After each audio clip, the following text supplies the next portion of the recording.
Hello friend, welcome back to your favorite auto resource channel. In my previous videos I did diagnostics for a check engine light on my 2006 Honda Ridgeline. The computer had stored codes P0134 and P2243, and what we learned that we have to replace oxygen sensor or O2 sensor B1S1. From my other videos you know what B1S1 means. It's a bank 1 sensor 1. You also know that a bank 1 sensor 1 on that V6 engine is unfortunately the one behind the engine, the one which is difficult to reach. I went shopping and got my parts from Napa, so I'm ready to install that oxygen sensor. So if you are interested to see how it's done, stay with me in this video. Here is the view of the engine. I will start with removing this plastic cover, which is held by these fasteners here. I will turn them 90 degrees and that will let me to remove the entire panel. Let's see. Oh yeah, it's loose, and I just pull it all the way up. Here we have a nice view of the engine. Unfortunately it's not here, but it's behind, so that's where I'm heading and that's where I will be working right now. And this is very hard, if not impossible, to film with the normal camera. So basically this is the cable for the oxygen sensor. The connector, it's right here of this bracket. It's right here, alright? So I will be disconnecting the connector. And the sensor, it's really in the back. It's the top one. And I hope you can at least see my hand and my finger pointing to it. That's where exactly the sensor is located.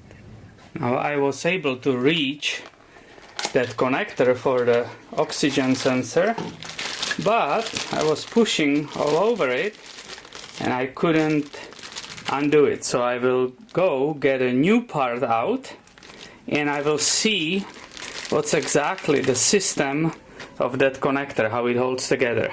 And looking on the brand new connector, it gives me idea, right, what or how it's being held over there. So now I go back and I will try again. I was able to remove that connector from its own bracket. It's been connected on the bracket. It's like a steel holding bracket in the space. And basically this is, you can see it right here. This is the connector you need to unhook and take it apart, okay? And this is the connector and I'm pulling it apart for you right now. Okay? So it was held only on the top. Right here, it was one clip. Now it's time to use all those special tools which I collected in the years. So here is oxygen sensor from Snap-on, for example. I will confirm that it fits on this Honda sensor. It's the right size. Okay, so you can see this is basically how it works. And I will need all kinds of extensions because there's a limited space, obviously. And I will have to improvise and find out what will fit there. So I will start with sliding that special tool on that sensor. I cannot really see it because it's down there, as we said. It's a problem with this repair. But I have it there on top of the sensor and I have to just figure out what will be the best length of an extension. Might be this one. You can already see the ratchet with the extension on it. So now I will try to undo it.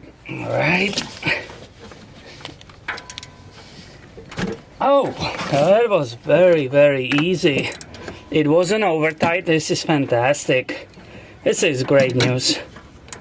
And now I carefully will remove the sensor out. Honda did a great job I'm immediately able, using only the cable basically and holding the top. They did a great job. It wasn't over-tight at all. This is fantastic. Very, very easy. Good torque. And look, this is the old oxygen sensor coming out. Now before shoving it back, I really need to compare both sensors, right? So I can see here it seems to be totally identical. Most importantly, I will be comparing the wires, right? And if you look, I'm watching not hit anything with this. It's a sensitive part, so I'm being careful. And I'm comparing the wires, and look, the colors are exactly the same. Excuse me, the colors are exactly the same. The connectors are absolutely identical. It has the same amount of the pins inside and so on. So I'm definitely ready to install the new part.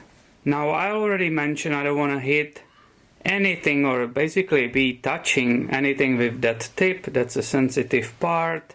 This is the connector, right? And that sensor comes pre-lubricated. The threads are pre-lubricated with the anti-seize, so they already did the work for me, right? I'm removing that cap. You can see hopefully in detail anti-seize on the threads, and that's exactly enough for the future that the sensor is not being stuck there. So I'm coming to install it right now in reverse order. Obviously, once again, I try not to touch anything with that tip and put it back in the vehicle. You are back with me here. I'm being very careful. I'm looking for that entry.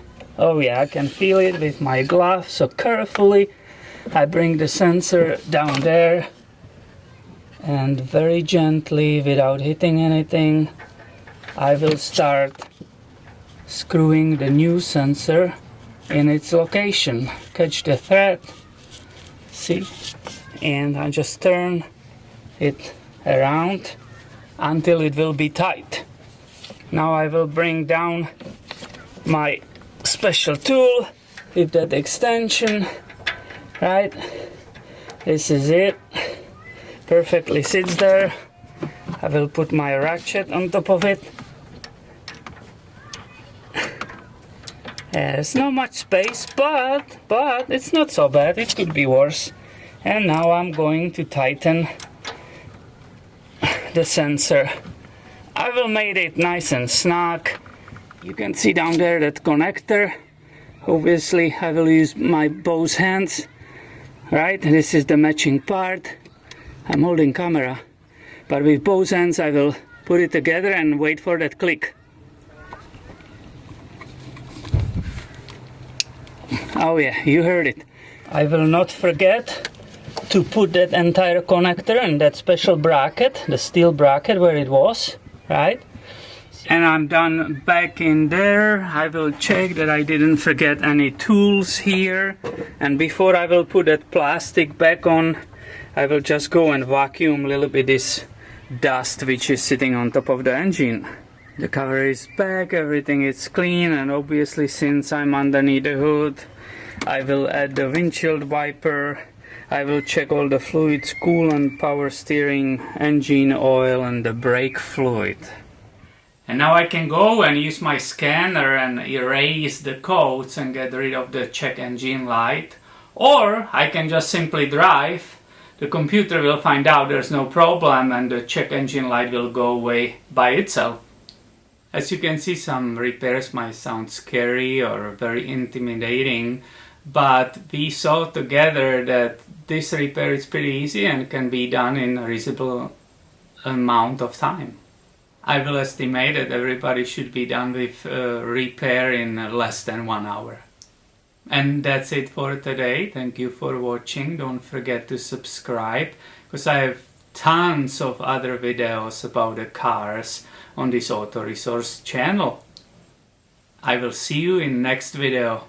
Have a good one.